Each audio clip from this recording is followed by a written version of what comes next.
Kalaivanar NSK கேட்டாங்க, உங்களுடைய முன்னேற்றத்துக்கு காரணம் என்ன? அறிவா அப்படின்னு. இல்ல, துணிச்சல்னாரு. வாழ்க்கையில துணிச்சல் தான் மிக முக்கியம். எதிலேயும் முன்னேற முடியுங்கிற நம்பிக்கையோடு போனாலும் முன்னேற முடியும். கடல்ல விழுந்துட்டான் ஒருத்தன், 3 மாசம் நீஞ்சிக்கிட்டே இருந்தான் கடல்லையே, பச்சை மீனை தின்னுக்கிட்டு. கடைசியா ஒரு படகை பார்த்து ஏறி வந்துட்டான்.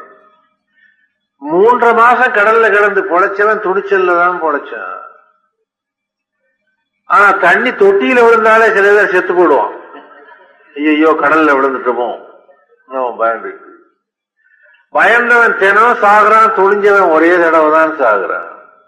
துணிச்சல் வேண்டும், சோம்பேறித்தனம் கூடாது, சுறுசுறுப்பா இருக்கணும் வாழ்க்கையில. பள்ளிக்கூடத்துல படிக்கும் போது புத்தகத்தை விரிச்சு வச்சுட்டு அது மேலேயே தூங்குறான். அவன் என்னத்தை படிப்பான்? பள்ளிக்கூடத்துக்கு முடிஞ்சது